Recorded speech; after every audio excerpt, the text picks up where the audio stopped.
I remember that night like it was yesterday. We were having a quiet family dinner at my parents' house, just the three of us and my husband Ethan. I thought everything was normal. Lydia had been acting a little distant lately, but I brushed it off as stress from work. I had no idea what was about to shatter my world. She sat across from me, smiling nervously, and then dropped the words that made my heart stop. "Rachel. I'm pregnant, and it's Ethan's." For a moment, I couldn't breathe. My fork fell from my hand, clattering against the plate. The room felt like it was spinning, and every sound around me muffled. I kept thinking maybe I misheard, but the look on Lydia's face told me it was real. My own sister. My husband. My safe world, gone in one sentence. I stared at Ethan, hoping for some kind of explanation, some denial, anything. But he just looked down, silent, guilt written all over his face. My mind was racing, trying to make sense of it, but no amount of thinking could undo the betrayal. How could the two people I trusted most in my life betray me like this? The sister I confided in, the man I loved and trusted completely, they had broken me in a way I never thought possible. I felt a mix of emotions I didn't even know could exist at once: heartbreak, anger, disbelief. My chest ached as if someone had punched me. I wanted to scream, to cry, to throw something, but my body wouldn't respond. It was like I had been frozen in time, trapped in a nightmare I couldn't wake up from. I couldn't look at Lydia, couldn't face the smug confidence in her eyes, couldn't bear the disappointment I saw in Ethan's face. Every memory of happy moments, every smile we shared as a family, suddenly felt like lies. I tried to sit still, to keep my composure, but the betrayal was too deep. My mind kept running through every interaction I'd had with Lydia lately, every word she had said, every time she seemed too helpful or too close to Ethan. It all added up now, pieces of a puzzle I hadn't even realized I was putting together. My heart ached with a pain so sharp, I couldn't even breathe properly. I left the table quietly, needing space, needing air. I walked into the backyard and leaned against the railing, staring into the darkness. I felt lost, broken, and humiliated all at once. How could this happen to me? I had loved them both so completely, trusted them so blindly, and now it was gone. But beneath the shock and the heartbreak, a small spark of something else started to grow, a determination. I knew I couldn't stay a victim forever. I didn't know how yet, but I promised myself I would find a way to survive this, to take my life back, and to make sure this betrayal didn't define me. That night, I learned that even the people closest to you could hurt you the most.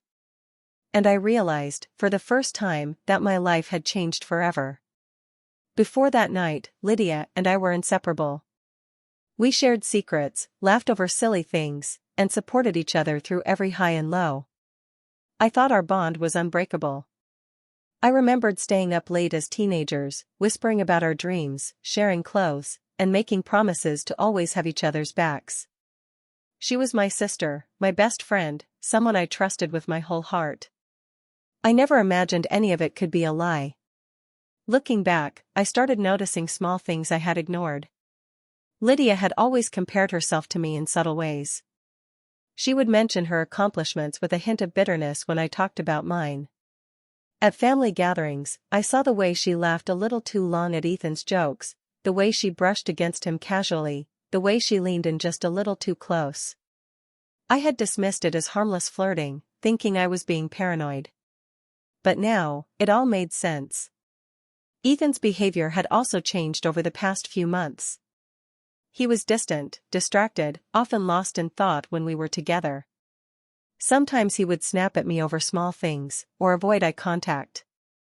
At first, I blamed myself, thinking maybe I had done something wrong. I never suspected that the distance between us wasn't about me at all, but about him hiding something that would destroy me. Then came the moment Lydia finally admitted everything. I had confronted her quietly, trying to hold on to some sense of control, but she looked at me with that calm, almost smug expression and said, "Rachel, it just happened. I couldn't control it." Those words hit me like a punch to the stomach. I wanted to scream, to shake her, to make her feel even a fraction of the pain she had caused me. But she didn't seem to care.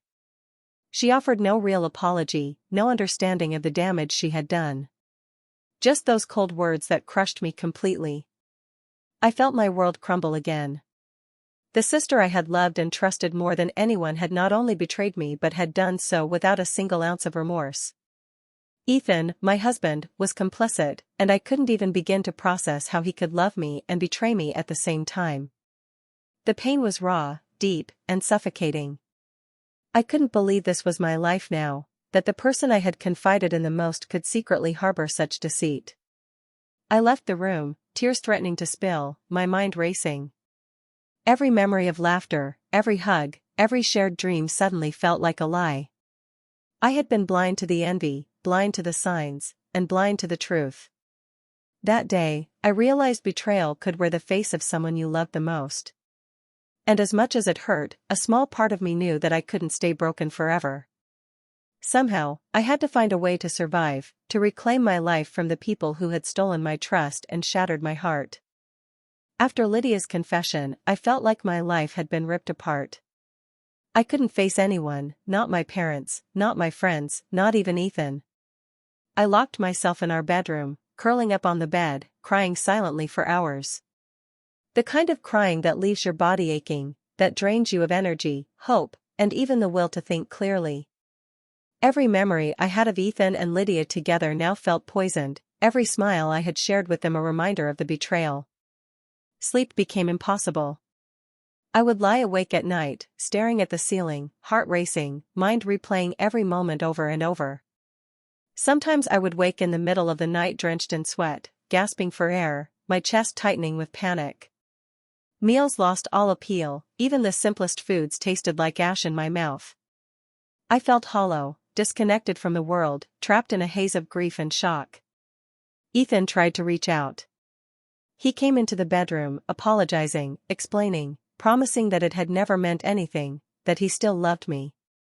But I couldn't hear him. His words felt empty, meaningless. How could someone I had trusted so completely tear my life apart and then try to talk me into forgiveness? The betrayal went deeper than words could heal.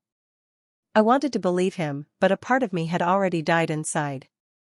I began questioning everything about our life together. Every laugh, every intimate moment, every plan we had made for the future felt tainted. I asked myself how I had been so blind, how I had let the people I loved most hurt me this badly. The anger started mixing with the sadness, a bitter fire that refused to be ignored. I realized I couldn't rely on them, couldn't trust them to care about my feelings or my heart. Slowly, that anger began to shift into determination. I knew I couldn't stay in this broken state forever. I had to protect myself, to regain some sense of control over my life.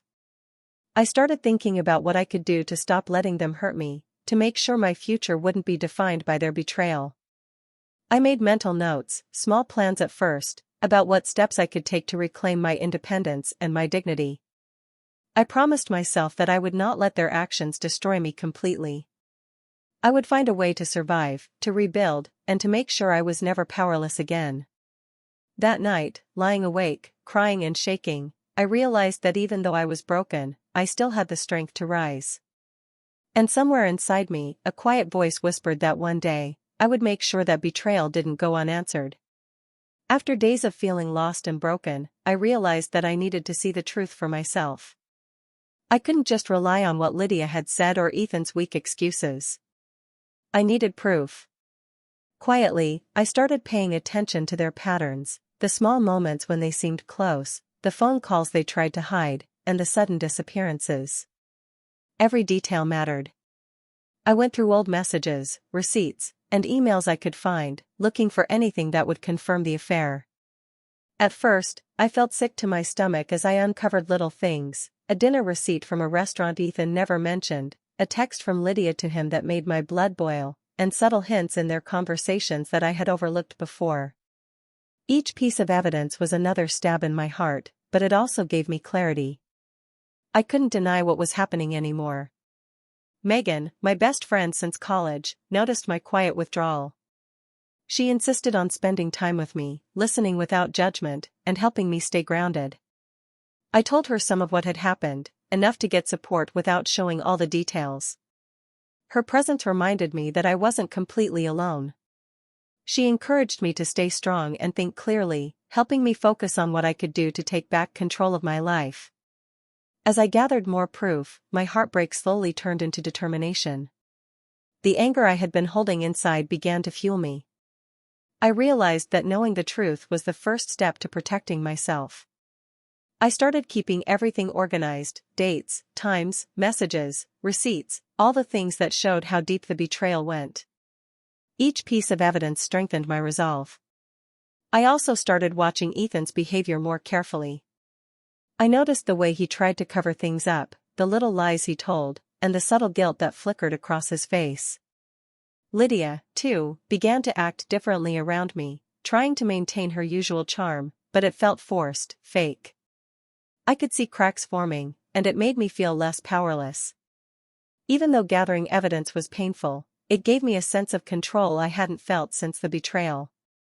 For the first time in weeks, I felt like I had a plan, even if it was just a small one. With Megan's support and the proof in my hands, I knew I could face the situation with confidence. I wasn't going to be a victim forever. By the time I put down the last receipt and message, I realized something important: this wasn't just about finding out what happened.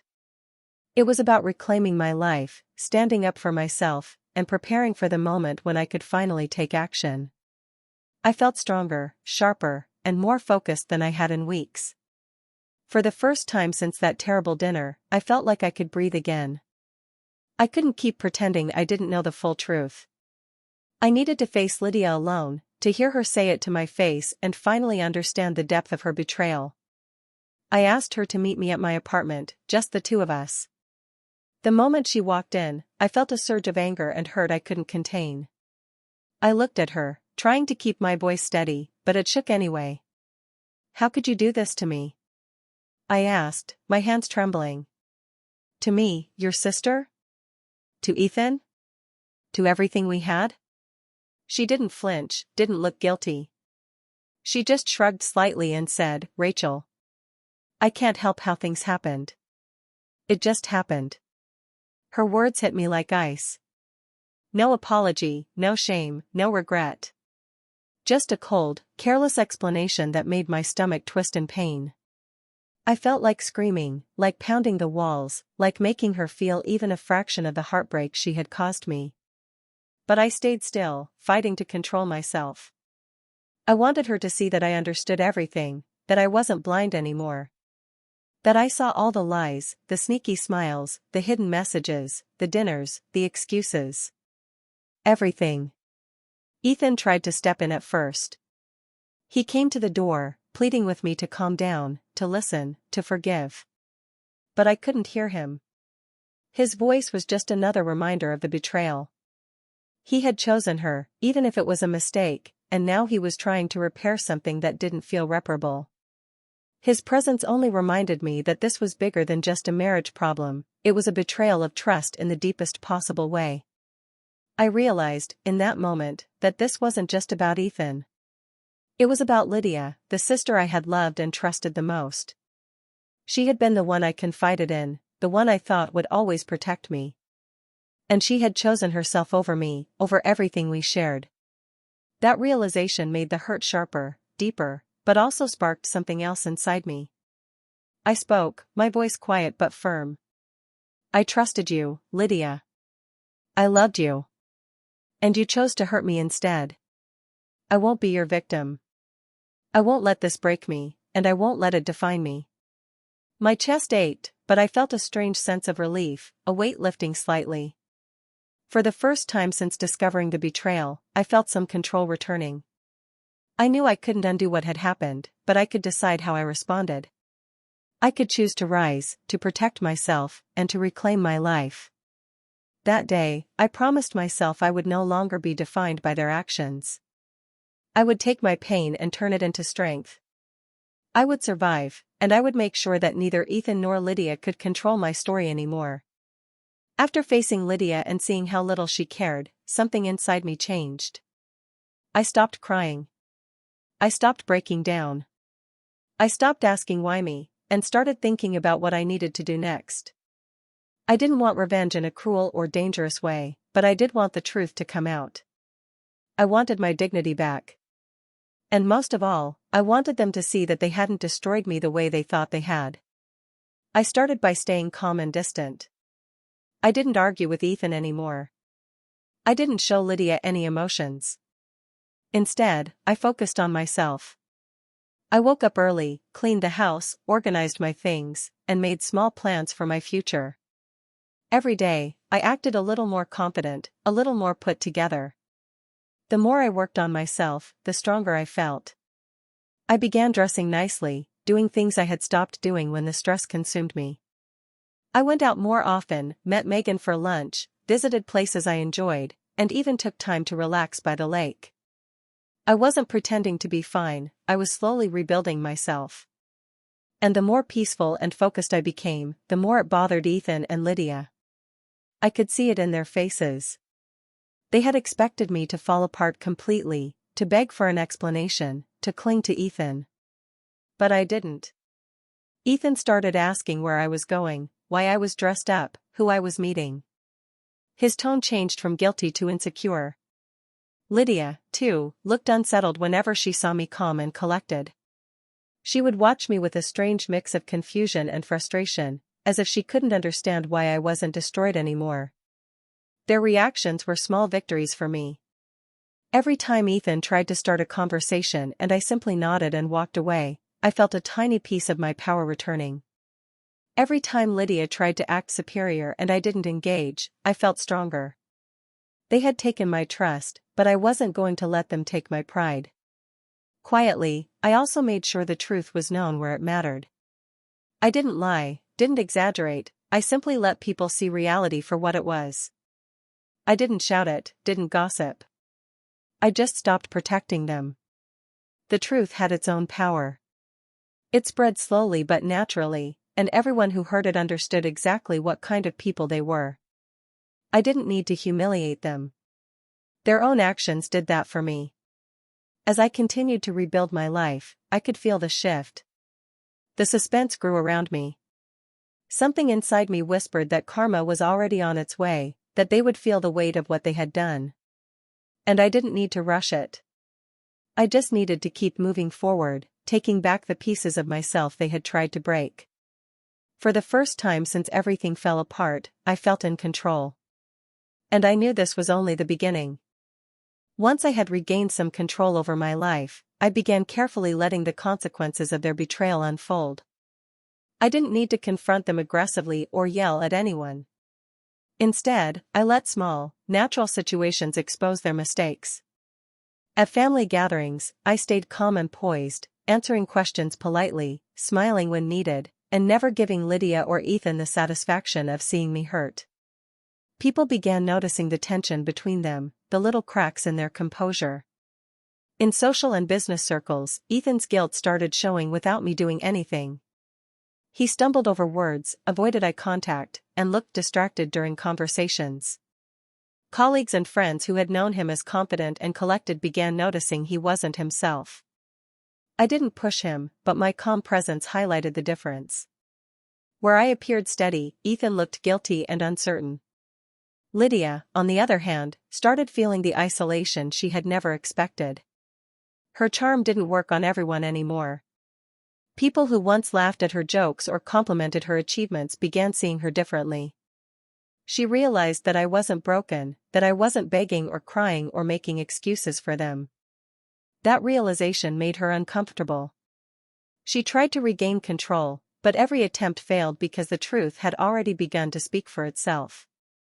I also used small opportunities to subtly expose their dishonesty without being direct. Friends would ask questions about plans, events, or conversations, and I would answer clearly, without hiding anything, letting it be known that Ethan and Lydia's stories didn't match reality. Every mismatch of words, every awkward pause, added pressure on them. People started questioning them, noticing the inconsistencies. Watching them struggle quietly gave me a sense of calm satisfaction. I didn't need to gloat or make a scene. Their panic and discomfort were natural reactions to the truth I had quietly let surface. Ethan's attempts to justify himself were weak and unconvincing. Lydia's smiles became strained, her usual confidence slipping. She had counted on me being weak, on my being easy to manipulate, but I had risen above it. I continued living my life with grace, letting every event show that I was not the victim they assumed I would be. I attended family dinners, worked on my career, and spent time with Megan, all while maintaining my composure. The more steady I appeared, the more their panic grew. They were surrounded by people who now saw the reality of their choices, and there was nothing they could do to hide it. It was satisfying to see the first hints of karma hitting them, not in a dramatic explosion, but in quiet, unavoidable ways that revealed their mistakes.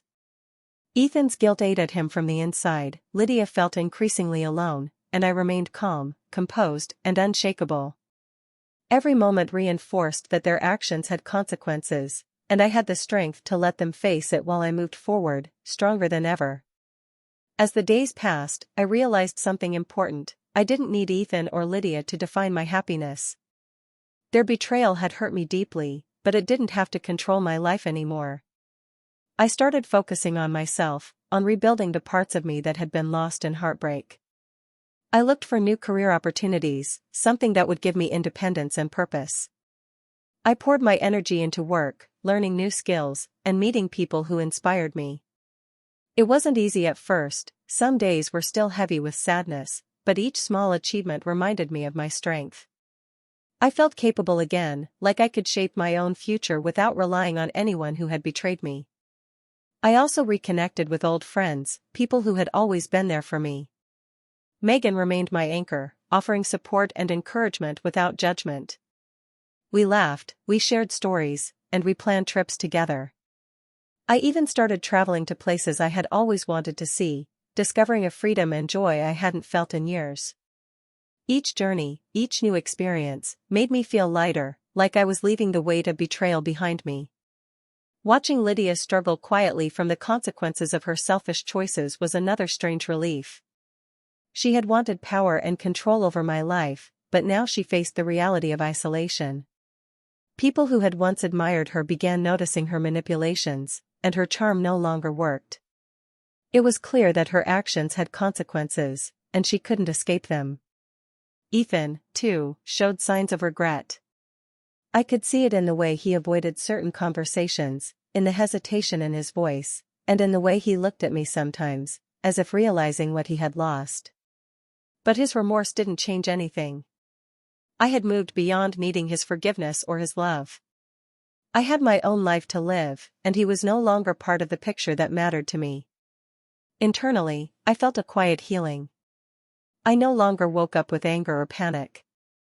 My heart, though still marked by betrayal, felt lighter. I could smile again without forcing it. I could enjoy moments of peace and laughter without guilt. I had learned that happiness didn't come from others, especially not from those who hurt you. It came from within, from recognizing your own worth and refusing to let anyone take it away. By the time I fully embraced this new life, I felt a deep sense of closure. I had survived the worst betrayal imaginable, faced it with strength, and emerged stronger than before. I didn't need Ethan or Lydia to validate me, and I didn't want them to. My life was mine again, filled with purpose, love from those who truly cared, and the quiet satisfaction of knowing I had reclaimed everything they tried to take from me. After months of healing and rebuilding, I took a big step for myself. I bought a new house, a place that was completely mine, where I could start fresh and leave the past behind. Walking through the rooms for the first time, I felt a sense of freedom I hadn't felt in years. This house wasn't just a building, it was a symbol of my independence, my strength, and my ability to create a life on my own terms. As I settled into my new home, I also met someone who truly respected me. It wasn't a sudden romance, but a connection built on understanding, care, and support. This person saw my worth and never questioned it. Being around someone who treated me with respect and kindness reminded me that I deserved far better than betrayal or lies. For the first time in a long time, I felt safe to trust someone again, and I realized that happiness didn't have to come at the expense of my dignity. Meanwhile, Lydia and Ethan were facing the consequences of their actions in ways they hadn't anticipated. Family and friends who had once been supportive of them now distanced themselves. Ethan's guilt weighed heavily on him, making him distant and uneasy. Lydia, who had once been so confident and charming, felt isolated as people recognized the selfish choices she had made. Their world, which had seemed so secure, was now full of awkwardness, regret, and loneliness. Watching from a distance, I felt a quiet satisfaction, not out of cruelty, but because justice had quietly unfolded on its own. I spent my days settling into my house, organizing my life, and embracing new opportunities. I traveled, explored hobbies I had put aside, and spent quality time with friends who truly valued me. Every small accomplishment reminded me that I was capable of building a full, happy life without depending on anyone who had tried to hurt me. The peace I felt was deeper than any temporary revenge, it was lasting, real, and mine. Looking back, I could see how far I had come. The betrayal that had once crushed me had been transformed into strength. I had taken back control of my life, rebuilt my confidence, and created a life that no one could shake. Lydia and Ethan were left to face the fallout of their decisions, while I moved forward with dignity, independence, and joy. That house, that safe space I had created, symbolized more than just a new beginning. It represented my full comeback, the proof that no matter how deeply someone hurts you, it is possible to rise, rebuild, and thrive. I was no longer defined by their betrayal. I was defined by my courage, my choices, and the life I had fought to reclaim. For the first time in a long time, I felt complete, strong, and truly free. Sitting in my new home, I often think about everything that happened, the betrayal, the heartbreak, the nights I cried alone, and the moments I thought I would never recover. Losing my sister and husband felt like losing a part of myself. I had trusted them completely, loved them without limits, and in return, I was left with pain that cut deeper than I ever imagined. For a long time, I wondered if I would ever feel whole again. But over time, I realized something important. While I lost the people I thought would always be there, I found something far more valuable. I found myself. I found my strength, my independence, and my ability to stand tall even after being broken. I discovered that happiness doesn't come from others, especially those who betray you. It comes from within, from trusting your own heart, believing in your worth, and refusing to let someone else's mistakes define your life. Looking back, I can see how much I've grown. The anger I felt has softened into clarity. The sadness has turned into lessons that remind me of my resilience. Every challenge, every moment of doubt, and every tear I shed taught me that I am stronger than I ever knew. I've learned that betrayal is painful, but it can also be a catalyst for change. It forced me to reevaluate my life, to set boundaries, and to prioritize the people who truly care. Even now, I feel a mix of emotions when I think about Ethan and Lydia. There is still hurt, yes, but it is balanced with a quiet satisfaction. They face the consequences of their actions, while I live freely, pursuing my dreams and creating the life I always deserved. I am no longer dependent on their validation or their approval. I am my own source of strength, and that is more powerful than anything they could take from me. I often ask myself what I would have done differently, and I realize that the path I took, painful as it was, led me to a place of empowerment. I would not trade that growth for anything. I lost my sister and my husband, but in the process, I found the person I was meant to be, confident, self-reliant, and unstoppable. Have you ever been betrayed by someone you loved? Did it break you, or did it make you stronger? Could you forgive, or would you take a stand like I did? I want to hear your story. Share your experience in the comments below and let's talk about how betrayal can change a life, not just through heartbreak, but through the power it gives us to rise again.